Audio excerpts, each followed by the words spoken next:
Right, brace yourself everybody, we're in for a long one, but you will see why. If you're subscribed to F1 TV, take yourself a look at the 2019 Spanish Grand Prix. 1 hour 38 onwards, and you'll be able to see this, you'll be able to see the video footage which I can't use, hence I've had to take screenshots which I'm now going to show you. So what happens on lap 46 of the race, which is actually lap 45 for these two cars off the track. There's Lance Stroll in the Racing Point and Lando Norris in the orange McLaren. They collide at turn 2.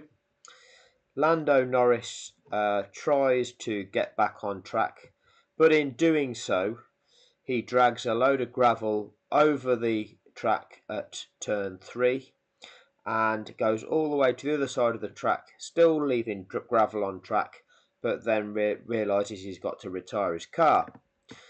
So immediately it's yellow flags in sector 1, and then they deploy the safety car pretty much straight away, and you see the notification on the screen: drivers to follow safety car, no overtaking. These are the standard messages you're going to see on the screen. Now at this point in time, Lewis Hamilton is leading the race. He's just under a third of his way around lap 46. I will show you this on track of view in a second. So this then is Charles Leclerc coming through that incident, and you will see they have got the camera on that turn. You can see clearly, look at the state of the track. There is on the inside of the corner the gravel, and then on the outside just off the racing line there's the gravel here as well. Okay, now this is the literally half a second later, but just to show you, because the graphic changes between safety car and what lap number you're on, so therefore it shows you lap 47. So they're on lap 47, they've shown us that. Lap 48, a close-up of the safety car coming past that corner. You can clearly see what the problem is. You can clearly see that debris on the track, which is going to cause a problem to racing. Lap 48. Lap 49, they show us the safety car train coming by that incident. You can see on the inside of the track the gravel, you can see on the outside of the track the gravel. Okay, they are showing us what the problem is and how long this is taking. What you can see in the background now on lap 49 is the fact that a crane has been on track and has picked up the Racing Point, the pink car there, behind this orange kind of padded barrier.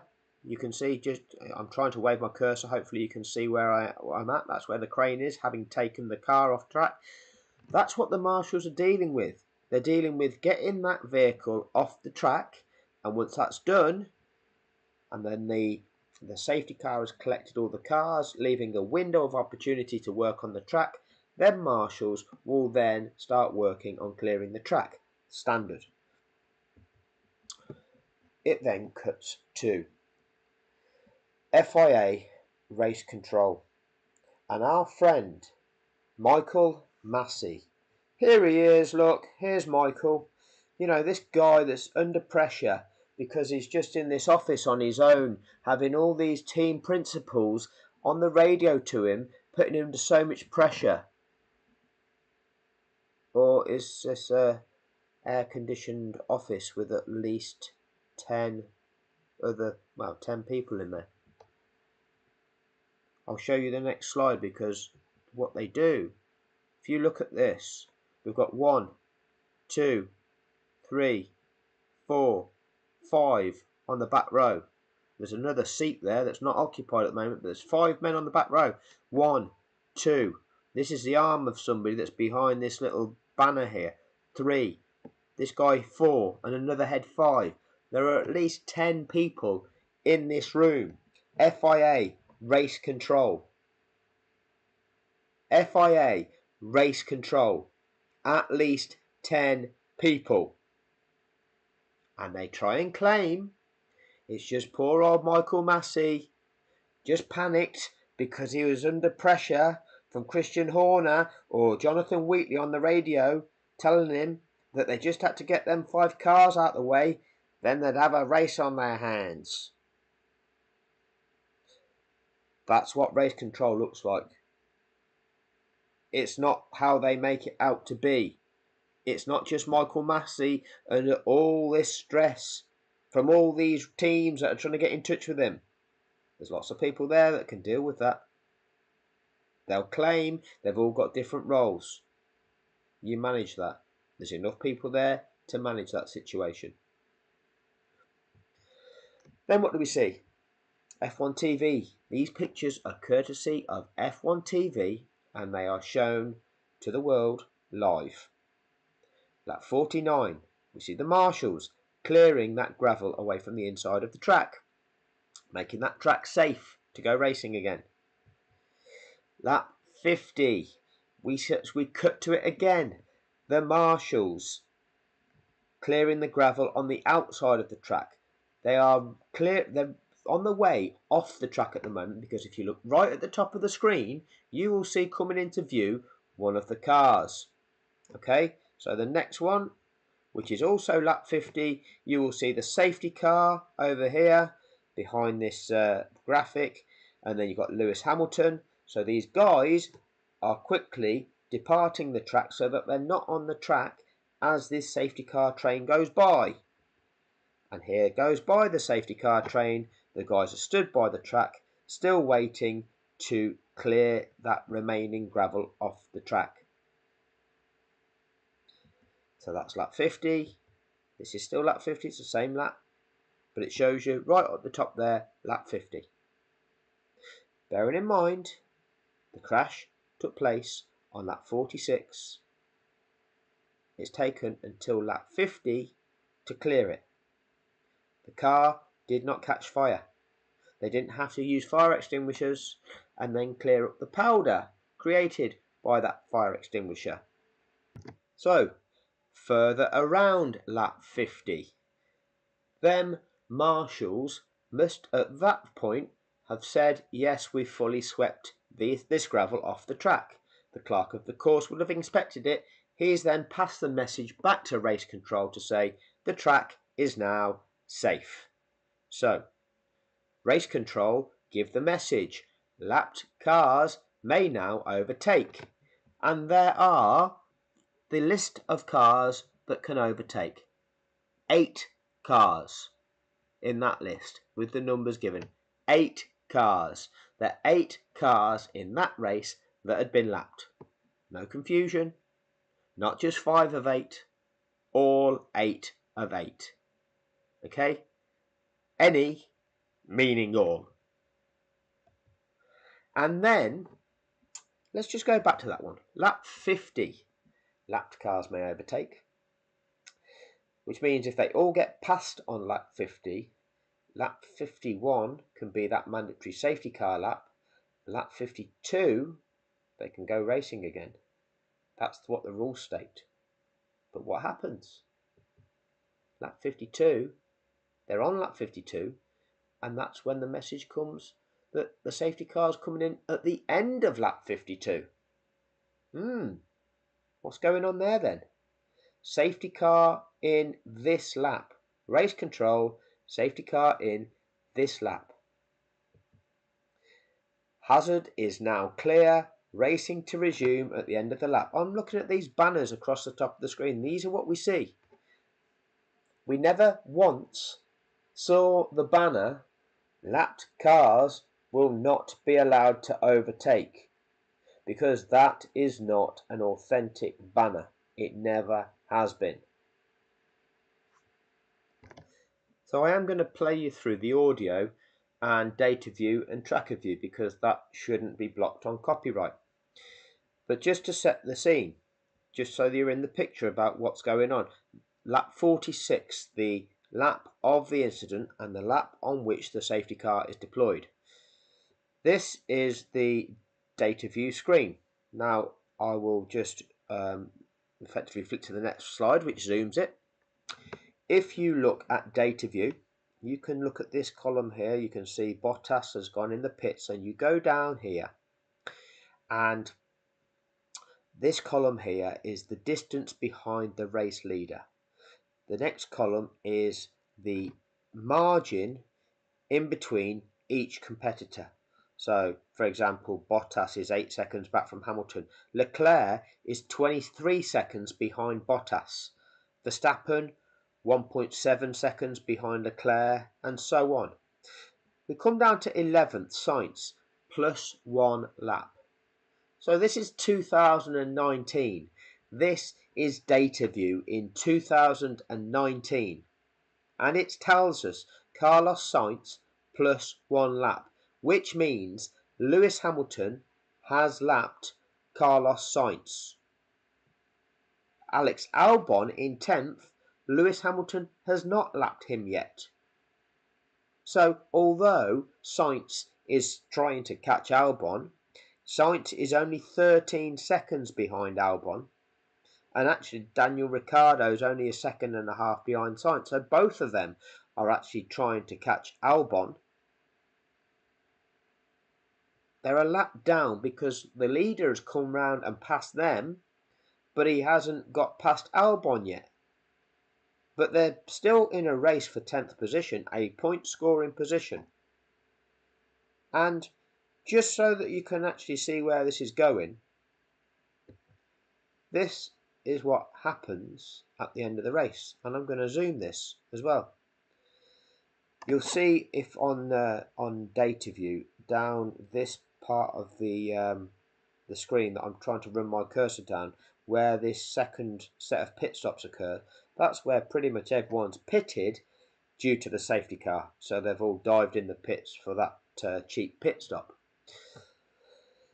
But what happens is, from being a lap down, from having been lapped by Lewis Hamilton, Carlos Sainz ends up finishing 8th position.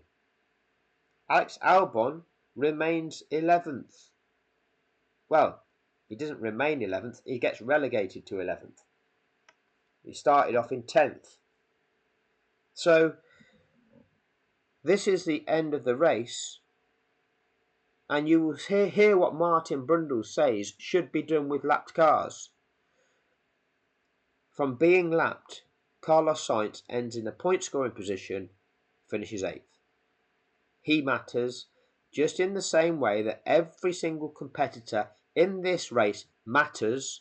Every single one of them has to be given the same sporting chance throughout that event in order to make that event valid.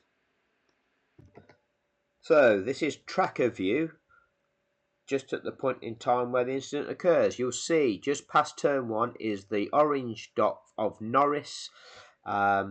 He's actually covering Stroll's pink dot. They collide around now, go off into this gravel where Perez's car is, and then Norris tries to rejoin the track here at the start of turn 3, dragging gravel all over the track there. Okay, that's what the incident is all about. Lewis Hamilton is here, just past turn 4, which is approximately a third of the way around this track in terms of distance, although there are 16 turns, so arguably you could say it's only a quarter of the way round. But if you look, Alex Albon, who across here is in 10th position at that time, is just up the road from Lewis, but just back here is Carlos Sainz in 11th. So Sainz will still be looking to try and catch Albon in the remainder of this race, but the leader has come by and he's passed Daniel Ricciardo in 12th. He's then passed Antonio it's Giovinazzi. He's been lapped twice. Then he's passed Sainz in 11th. And he's making his way around here, and he's on his way to lapping Albon in 10th. Okay, but just because these guys have been lapped, their race isn't over.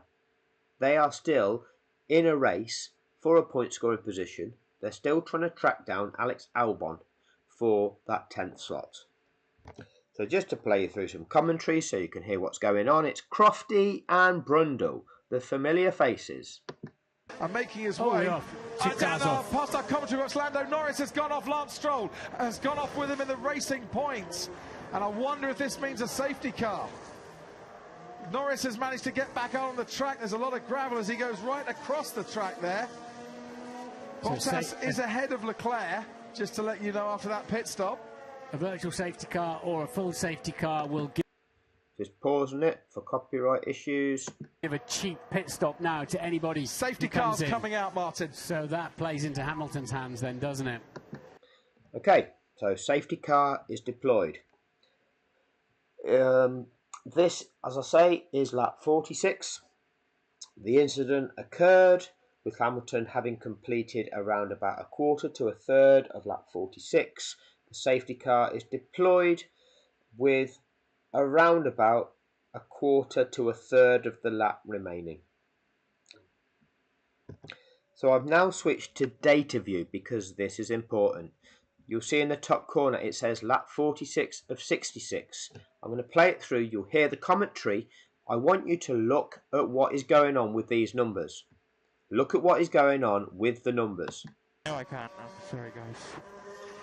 Kvyat has gone in the pits. It might have been Lando Norris's fault, that incident, from the way he was speaking has gone in there. the pits. But the safety car now deployed. Albon has gone in the pits. The whole He field is up as through turn one.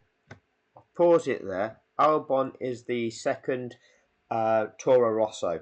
Okay, they were Toro Rosso, but they're not AlphaTauri. So they've double stacked him, which has delayed Albon. All right. When Lance Stroll and Lando Norris around the outside, and as he went into turn two, Hamilton has gone in the pits. You can see what's going on. It's all working out on data view. I think Stroll probably thought he would look at the position changes there. McLaren behind him. Okay. Daniel Ricciardo's gone in the pit. The race leader, and Sainz has gone ahead of Albon. Because he can come in and not lose as much time. You can see who's pitting, and you can see which positions are changing. Verstappen, for instance, Vettel, for instance, Bottas, for instance, Leclerc, of course, can now pit. Okay, because Albon was held up in the pits, he's effectively gone behind Hamilton. They both went into the pits, but because Albon was held up, Hamilton exited the pits before Albon, and therefore it made Albon lapped. This is being displayed on data view. This was available all this time ago. Are you telling me race control don't have access to this? Utterly ridiculous. Okay, so as play well, a bit more. But he's going to lose a place to Verstappen and to Vettel probably by making that pit stop. But they're all going to concertina together. And Daniel Ricciardo moves down. The two cars have been cleared away for the first time in Formula One. Lando Norris retires from a Grand Prix. Lance Stroll's 14. So you can see what is happening as drivers are pitting. You can see that they've gone in the pits. It displays it on here. And you will see that it's based on the GPS of the car. It monitors where the cars are and when cars pass that location, and it changes their positions. It's quite simple. It's all automated. Race finishing streak ends today. It's not a manual process of identifying the lapped cars. But Martin would tell us otherwise. It certainly did. You mentioned there about kind of the legal battles and such. Like, how sad would you be to see this all decided at some point in a courtroom? It would be terribly sad. And wrong bit. This is the right bit. And you know what? Even knowing who the lap cars are is not as straightforward as you might think, because you get a safety car situation and some cars pit, and that means they are then lapped, or the leader pits and unlaps some other cars. So it takes a certain amount of time to work out exactly who the lap runners are, where they are in the pack. But the fundamental point of that rule is to make sure that they don't get in the way of a great duel towards the end of a Grand Prix, and that's only happened, didn't it? We'll see what the fundamental point of that rule is, Martin, because you're going to lie during the Spanish Grand Prix too. But you lied there about how difficult it is to identify who's been lapped and who hasn't. It's pretty certain what that situation is, isn't it? You know, the fact that data view is clearly showing what it is real time. So I've switched back to tracker view, and it will just show you what happens as the cars concertina up. Ends today. Into the pits now comes Charles Leclerc, medium tyres going on. Okay, so we're on lap 47. Lewis Hamilton is travelling behind the safety car. You'll see Alex Albon, who's been lapped now, is in 11th, and he has to wait behind Lewis Hamilton. They're at turn 10. Because all the other cars have gone into the pits and come back out again, it will take a time for them to bunch up behind. You're going to hear a radio message from Lewis Hamilton, and then you're going to hear what Martin Brundle says about that. Behind the wheel. There's a lot of gravel there. There's a lot of gravel there. We've heard that sort of thing from Lewis before. Yeah, copy. Nicely on Safety cue. car's going way too slow. The safety car's going way too slow. Where did we hear that? That was heard in Abu Dhabi as well. What does Martin say? Yeah, but Bernd Mailander will think he's throwing that V8 engine Mercedes into the corners, but Hamilton... He's slow though. It is slow today, the safety car. He's trying to collect the field up. Yeah. Brundle, it is slow today. He's trying to collect the field up. It's not... oh, this is awful for Lewis. Those tyres can't get enough heat into them tyres. Different narrative today, Brundle. Completely different narrative today. So, safety car train is going to come down the start, finish straight, and begin lap 48. Crofty has got something to say. Behind him, it might take a while to clear the gravel here, to let the lapped cars past as well. Ricardo, Perez, Hulkenberg, Raikkonen, Giovinazzi all a lap down. Now remind Lewis he's got to stay within 10 car lengths of the... So you stress the importance of letting the lapped cars by them then, and you tell us that it might take a while. So, Brundle now describes what is happening at turn 3, where the incident was. Unlike turn 14 Abu Dhabi, where he says, well, are they even getting a vehicle on the track to get that car taken away?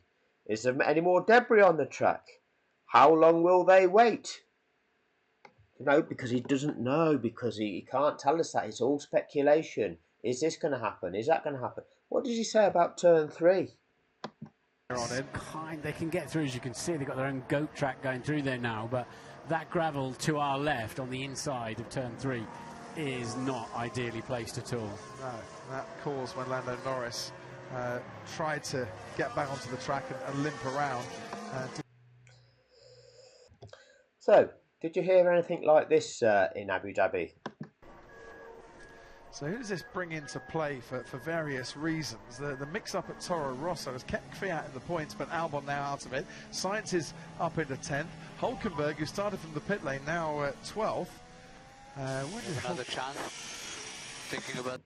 So, you're concerned about what positions the other drivers might be in this race and who may be challenging for what position, Crofty?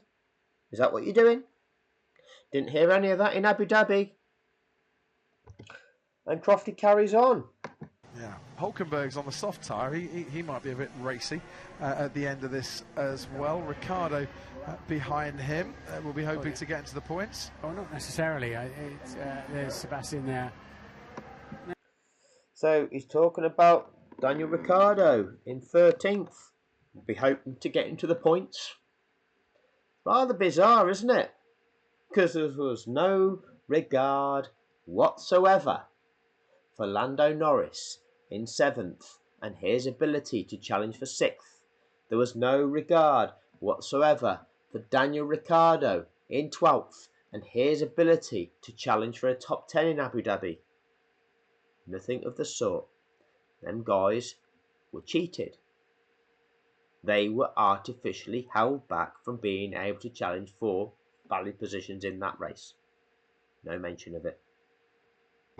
So, some more gushing praise from Crofty. Let's hear what Crofty's got to say.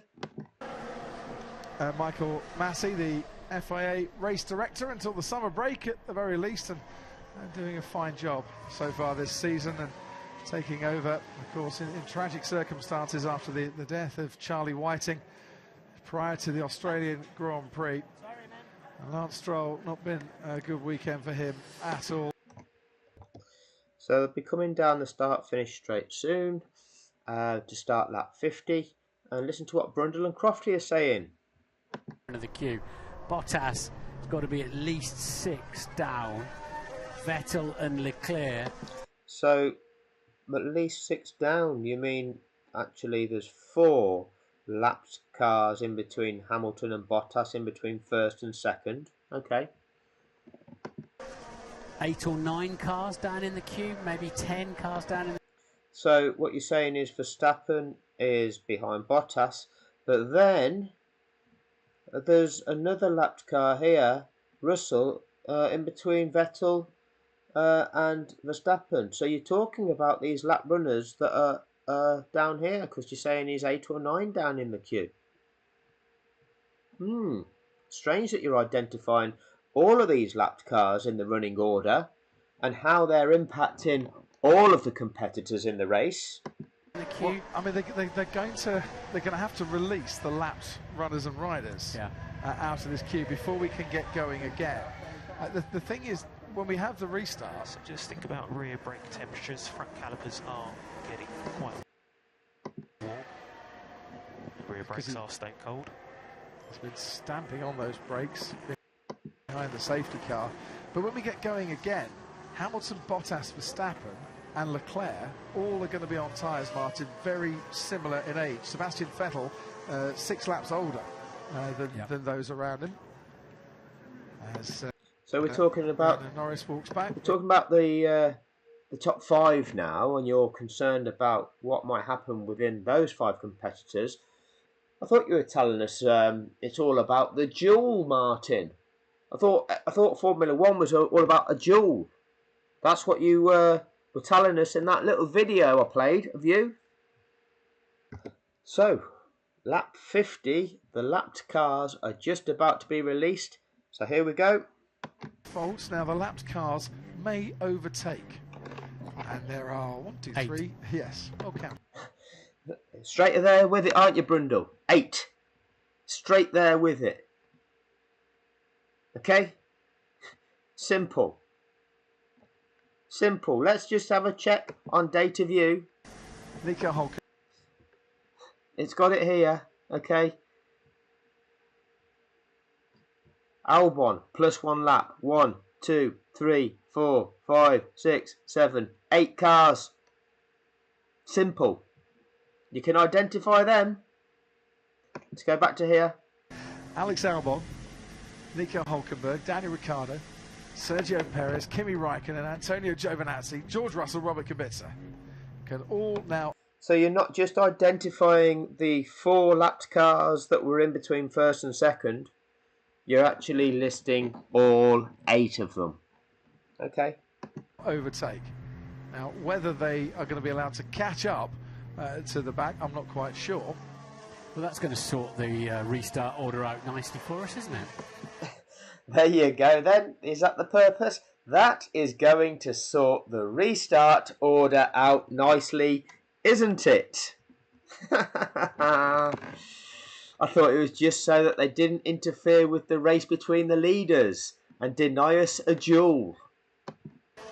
That they've elected to do that. Well, this is why they brought this rule in.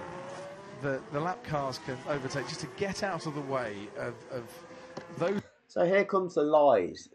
They brought this rule in. This rule has been a long-standing rule. about releasing the lapped cars. It's for sporting fairness, to enable sporting fairness to every single competitor in that race. Because, as I've explained earlier, just because you may have been lapped by the lead car does not mean that you are not still in a race with those competitors around you. So earlier, just because Hamilton had made it past Sainz, it didn't mean that Sainz was no longer eligible to challenge Albon. He is still in that race. You can't deny him that opportunity. So if you don't release him, but Albon, who at that stage hadn't been lapped, was allowed to disappear around the track, you've enabled a competitor to gain effectively a lap on somebody artificially. You cannot allow a safety incident to enable that scenario. It is very simple, but these two are gaslighting and lying to the worldwide audience again, but it's done for a purpose. It is done for entertainment and spicing it up. And they are, again, now that Charlie Whiting is not there to correct them, they can get away with it. Who's on the lead lap fighting for position so that the back markers don't get in the way of the restart. It's one of Charlie Whiting's, wasn't it? Yeah. Concepts.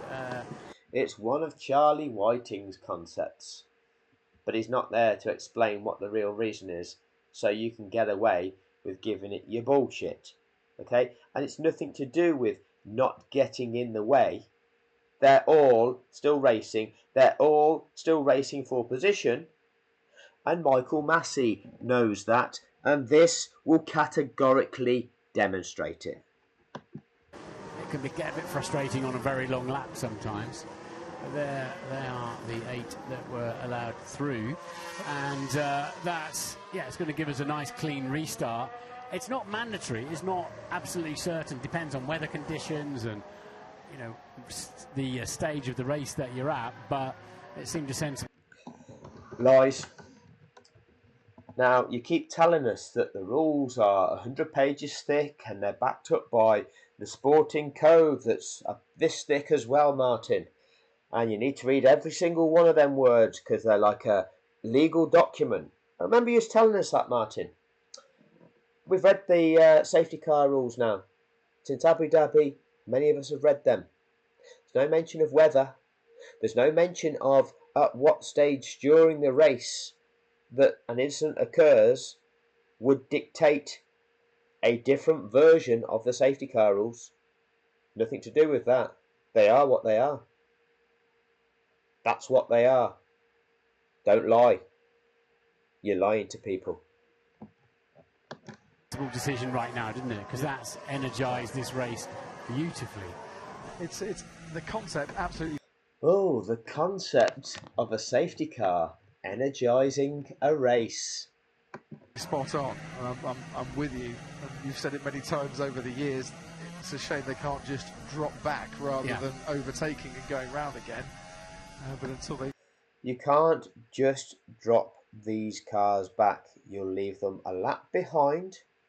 And even if you actually cancelled the notion of them being left a lap behind, which is against sporting fairness, even if you said, rather than make them catch the back of the pack, instead we'll claim that they're still effectively on the same lap, but we'll make them drop back through the pack so that we get the correct order, what you've done is those cars that will have dropped back will have used one lap less of fuel, they'll have used their tyres for one less lap. Hence, they could potentially push harder, giving them an unfair advantage. You artificially skew it. It's not a valid possibility. That's why the rules have been devised the way they've been devised. That's why they were always operated in that way. That's why there's no ambiguity. And funnily enough, since Abu Dhabi and the FIA have clarified what the safety car rules are, they've changed a word, but what's changed? Nothing. They are what they always were. There's a reason. It's called sporting fairness to every single competitor in that race. For all the reasons that I give. But until they sort out a way for the timing screens to update, so that yeah, because we just lose another lap or two, especially as I say on a long lap like Spa, for example, it gets a little bit tedious. But we'll take it. We'll take it for now. But if they drop to the back of the field, they're a lap down anyway, then they can stay a lap down. So it gives us the lies. Firstly, about the timing screens. You've seen them timing screens updating real time. You've told us about, oh, a long lap like Spa. Nothing to do with it. Gaslighting. You've now come up with the notion, oh, in my opinion, I think it would be better if they just drop back a lap. Drop to the back of the pack. And if they are a lap down, they stay a lap down. So you're saying that once you've been lapped, your race is over. Well, Carlos Sainz was lapped. He finished 8th.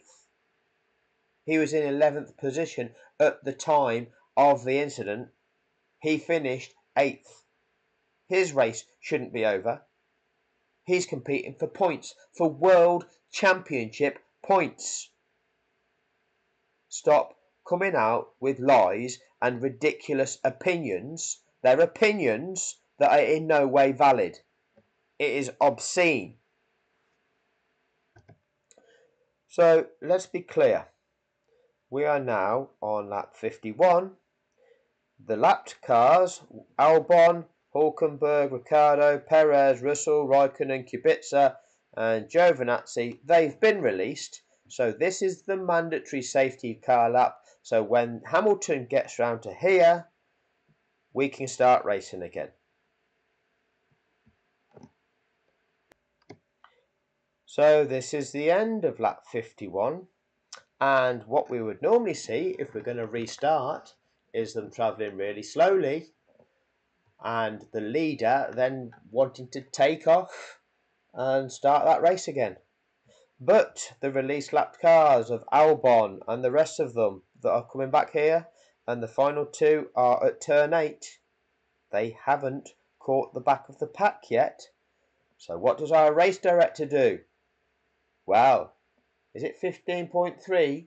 Does he exercise his discretionary use of the safety car by keeping that safety car out there for a further lap to ensure sporting fairness to every competitor in that race? Let's have a look. Let's have a look. Be able to go for it. Safety car goes round again because we've got to wait for the lap runners to catch the pack. yeah. Safety car's got to go round again because we've got to wait for the lap runners to catch the pack, Brundle. Because normally we get, how long will they wait?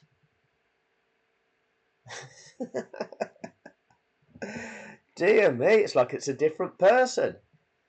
It's like somebody that knows the rules or somebody that pretends they don't know the rules. Bizarre.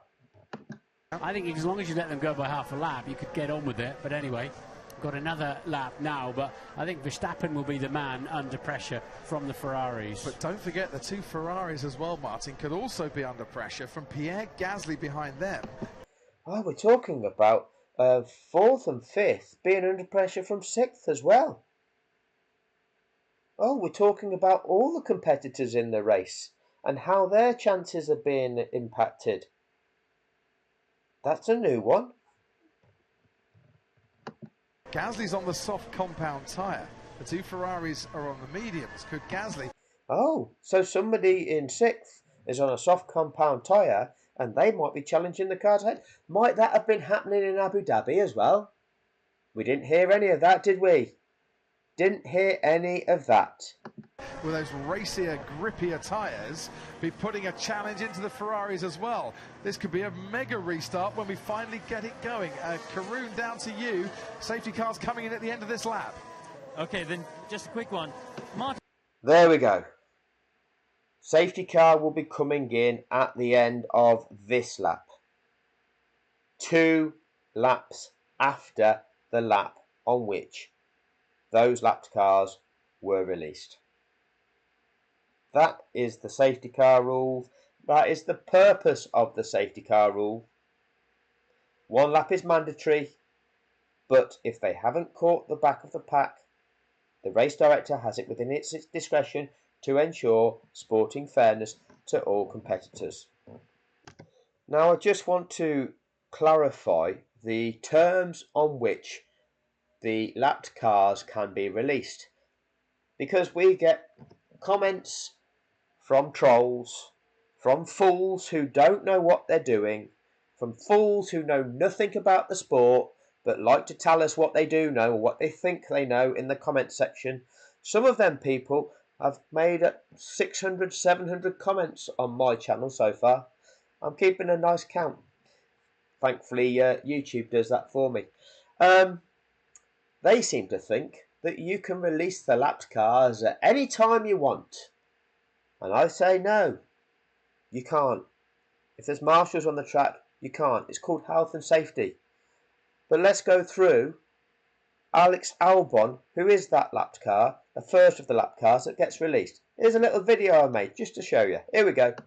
Okay, this is the onboard shot of Alex Albon. He's just been told that as a lapped car, he's now been released. He's allowed to overtake. So I'm going to just slide this forward. You'll see him overtake Lewis, then the safety car, and I'll chunk it around the track till we get to around about turn 2, which is the location of where the Stroll-Norris accident was, and where at turn 3 all of the gravel was strewn over the track. And you will see that there are no marshals on track. The marshals are clear of the track before the lapped cars are released. So here goes. So you'll see him. He'll pass Hamilton anytime now. There you go. Pass Hamilton. Pass the safety car. I'm just going to chunk this through 10 seconds.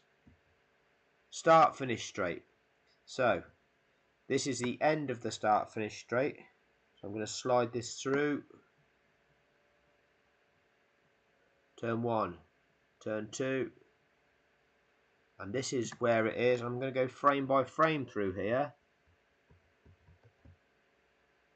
This is where the gravel was on the track. Where are the marshals? You don't see them marshals because they're clear of the track, and that is why the clerk of the course has declared that part of the track to be safe. There's nobody there, and that is why the order then gets given for those cars to be released. That's how it works.